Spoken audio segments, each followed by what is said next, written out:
Mesdames et messieurs, bonjour et bienvenue à cette édition de l'actualité à jour J-1 du scrutin du 29 novembre. Le gouvernement, par la voix du ministre Youssouf Ouattara, appelle les Burkinabés à faire preuve de patriotisme et à accepter les résultats qui sortiront des urnes. Vous l'entendrez en début de journal. Ce même message d'élection apaisée et acceptée de tous est relayé par des OST comme le M21, la CODEL et bien d'autres acteurs à l'image de Ibrahima Bado et Alidou Rwamba, deux jeunes qui s'investissent depuis octobre 2014 à la promotion de la paix et de la tolérance.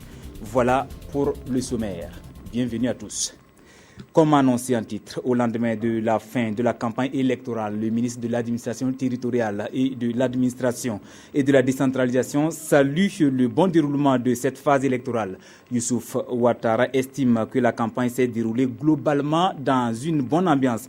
Il appelle ainsi tous les acteurs à faire preuve de patriotisme et à accepter les résultats qui sortiront des urnes. On fait le point avec Ismaël Diloma Sirma et Kolaï Nebié. Du 7 au 27 novembre 2015, les partis et formations politiques, les regroupements d'indépendants sont rentrés en campagne pour le double scrutin présidentiel et législatif du 29 novembre 2015.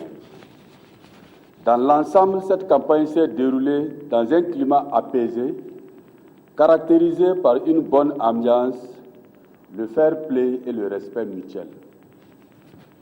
Aussi, le gouvernement félicite tous les acteurs pour la pondération, l'esprit de responsabilité, le respect de l'engagement pris à travers la signature du pacte de bonne conduite dont ils ont fait montre dans la gestion de cette période sensible. À l'endroit du peuple burkinabé, des médias, des observateurs électoraux, le gouvernement exprime sa reconnaissance pour leur précieuse contribution au bon déroulement de cette phase du processus électoral. Dimanche 29 novembre, c'est-à-dire demain, le peuple souverain est appelé à faire ses choix.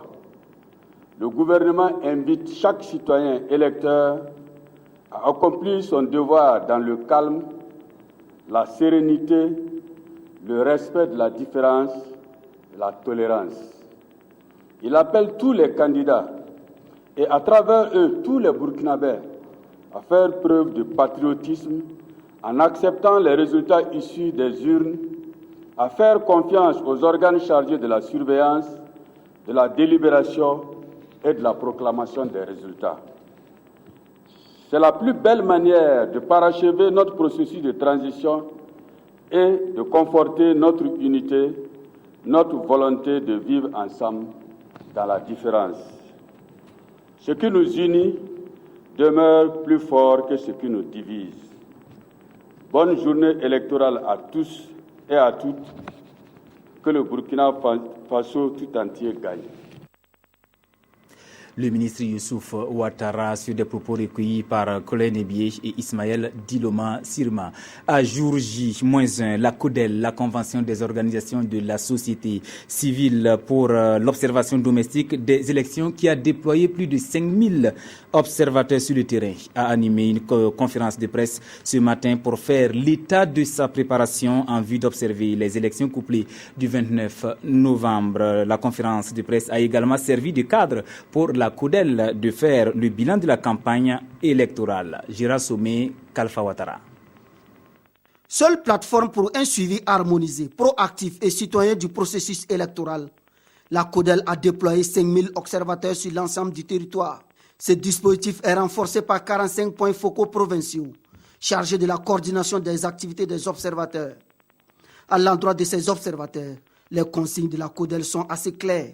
Nous disons à nos observateurs piqués d'être devant le bureau de vote à 5h30, de rester dans le bureau de vote jusqu'à la clôture, d'observer si par exemple il y a des bulletins de vote sur le bureau, si les encres sont indélébiles, si les isoloirs sont bien disposés, si les urnes transparentes au nombre de 2 sont disposées avec leur scellé, si le personnel est présent. À travers le dispositif Situation Room électoral, la CODEL va au-delà de l'observation. Pour la première fois dans notre pays, nos 6000 observateurs disposeront d'un appareil, soit de smartphone ou de portable, pour remonter les résultats. Pour la première fois dans notre pays, nous allons expérimenter une stratégie de surveillance des élections appelée Situation Room, assez compartimentée, et chaque compartiment a des missions, des objectifs à remplir. Déjà, la Convention des organisations de la société civile pour l'observation domestique des élections s'est dit satisfait du climat apaisé de la campagne et du comportement des candidats. Seul bémol, l'affichage anarchique constaté sur les lieux et les stratégies de contournement des dispositions légales. Direction Waïguya dans le Yatenga, c'est la veillée d'armes à quelques heures de l'ouverture des bureaux de vote. Les démembrements de la CENI sont à pied d'œuvre pour le déploiement du matériel électoral. La province compte environ 800 bureaux de vote. Pour plus de précisions, retrouvons nos reporters Abdoulaye Alassane Zéo et Nyarkit. Moussa Wermi est le président du bureau de vote de l'école de Yuba dans la commune de Waïguya. Le matériel enlevé, il est en route en compagnie de son secrétaire pour son bureau de vote. Le déploiement est alors en marche au Yatenga où plus de 220 000 électeurs sont attendus dans 766 bureaux de vote. Nous sommes prêts parce que tout ce qui concerne le déploiement du matériel, la formation des agents électoraux, tout cela ça a été déjà effectué. Le matériel a été déployé dans toutes les CCI. Et les CCI s'attellent ce matin, comme vous le voyez, au déploiement du matériel dans tous les bureaux de vote. Les présidents des bureaux de vote se bousculent dans les différentes commissions électorales communales indépendantes de la province de Yatenga. Personne ne veut rater le rendez-vous. Chacun vérifie son matériel enlevé pour ne rien oublier. Nous sommes venus pour prendre le matériel du bureau de vote. Nous sommes là-dessus. Pour l'air, en tout cas, ce qu'on a sous notre main, c'est bien indiqué, c'est ça. Ce sont des élections de tous les enjeux pour le Burkina aux yeux des observateurs. Et la sécurité sera également de la partie avec un important déploiement dans les 4 coins de la province d'Yatenga. Comme vous l'avez remarqué, c'est un rassemblement des forces de défense et de sécurité au poste de commandement de gendarmerie de Waïguya. Près d'1 millier d'hommes et de femmes sont embarqués pour aller sécuriser les 766 bureaux de vote dans la province d'Yatenga.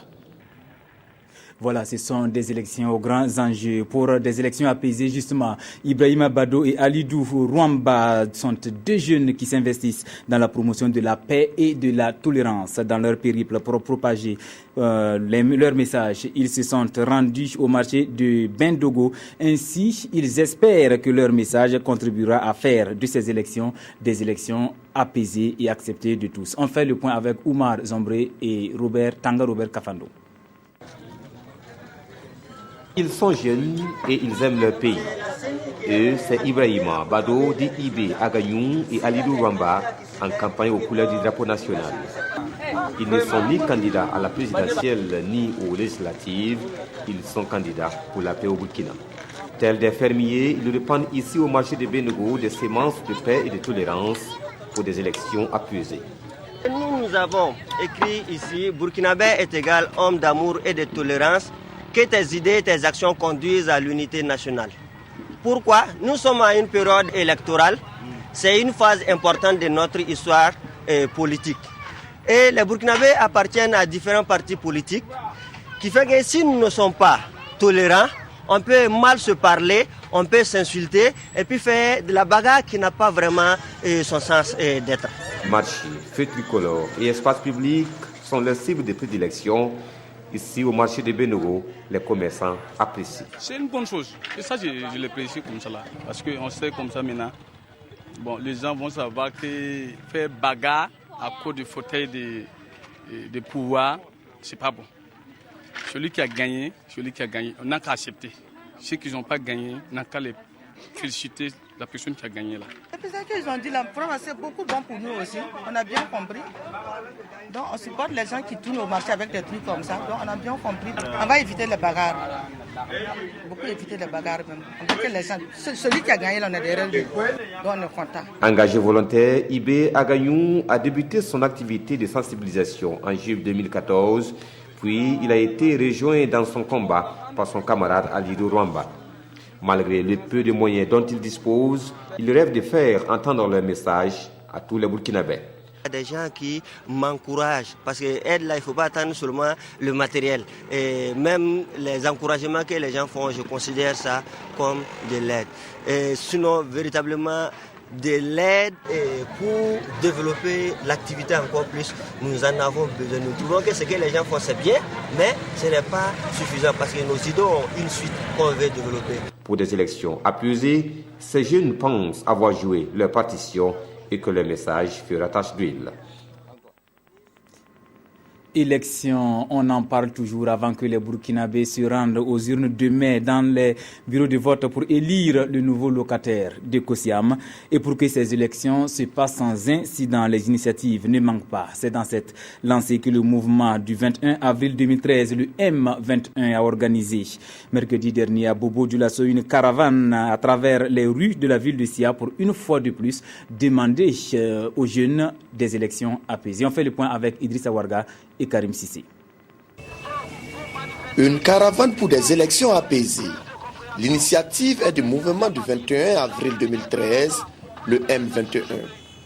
À travers cette action, il s'agit pour Marcel Tankwano et ses camarades de sensibiliser la population, surtout la jeunesse, à accepter le verdict des urnes une fois que les résultats seront proclamés. Ces élections-là, nous les voulons apaiser. Nous ne voulons pas que des problèmes viennent ou surviennent pendant ces élections. Nous demandons au peuple du Burkina Faso, à la jeunesse de Bobo-Dioulasso, de regarder l'intérêt supérieur de la nation. Cette jeunesse qui a souffert pendant les 30 et 31, il y a eu des morts. Pendant le coup d'État, il y a eu des morts. Mais ces élections-là, vraiment, que les mains du Burkina Faso protègent notre pays et que la jeunesse soit encore responsable et que la jeunesse soit là pour dire non, mais accepter les résultats des urnes, tout simplement. Le président national du M21 a demandé aux jeunes de Bobo-Dioulasso de faire passer ce message de paix. De l'humour pour aborder les élections de demain dimanche avec plus de sérénité à travers un spectacle dénommé Votez pour moi, organisé jeudi dernier à Ouagadougou. Lazare Premier, Ali Ponré et 4 autres humoristes candidats à la présidentielle de leur univers, la République démocratique du Ouistiti, ont attiré l'attention du public sur la corruption électorale. Gérard Sommet, Ismaël Diloma Sirima. L'humoriste Philo est désormais la présidente de la République démocratique de Ouistiti. Élue par 38% du public, elle a devancé 5 autres candidats humoristes, tous des vendeurs d'illusions les uns que les autres. Que ce soit Ali Ponré Premier, l'handicapable, Lazare Premier, pour qui l'avenir est dans l'eau,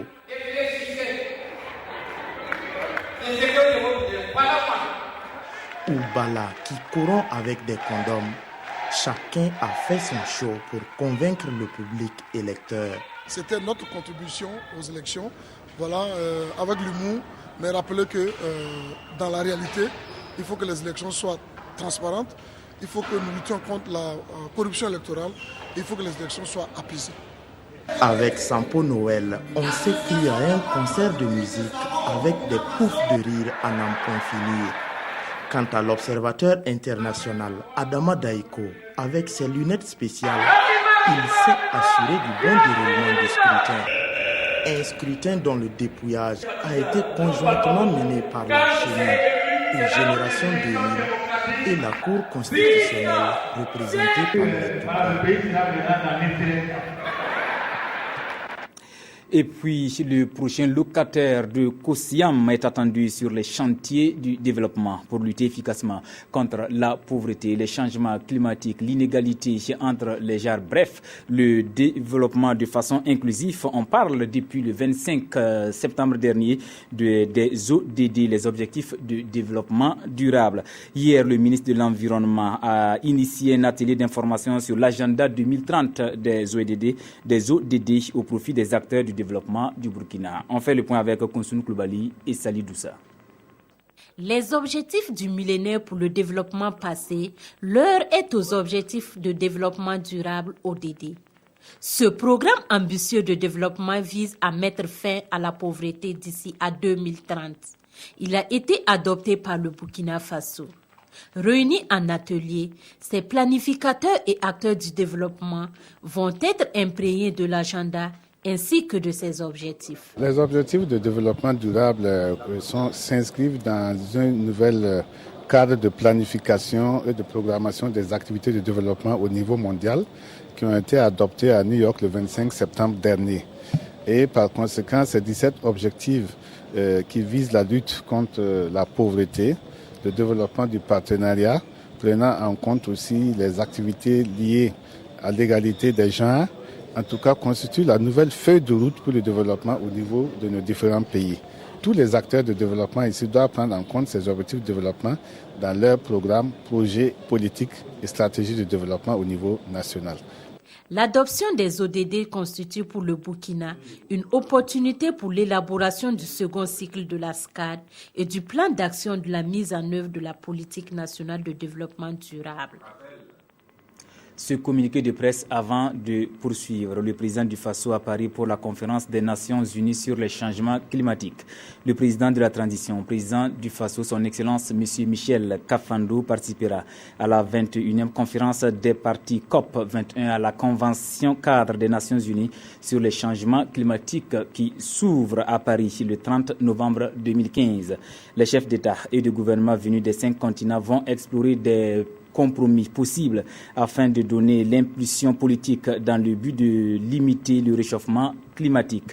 En marge des travaux de cette rencontre de haut niveau, le président Michel Kafando aura des entretiens bilatéraux avec certains de ses pairs et accordera aussi des audiences à des personnalités désireuses d'investir au Burkina, signé la direction de la communication de la presse de la présidence du Faso. Dernier élément de cette édition et nous parlons de la revue des hebdos. Cette semaine, nos confrères étaient sur les pas des différents candidats au scrutin de demain.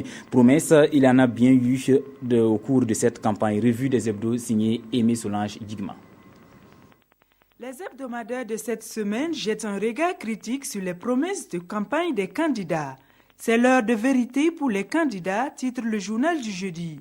Il indique que durant les 21 jours de campagne, chacun des 14 candidats a fait montre de ses talents en matière de promesses électorales. Toutefois, certains ont parfois montré à la lumière de leurs prestations respectives qu'ils avaient encore du chemin à faire pour espérer se donner un jour une réelle statue d'homme d'État. Puisque ce qu'ils promettent, comme le montre le dessin, reste du déjà vu, du déjà entendu et beaucoup de broderies. Pendant ce temps, le journal Actualité invite les candidats aux législatives à être honnêtes et à décliner clairement leur rôle.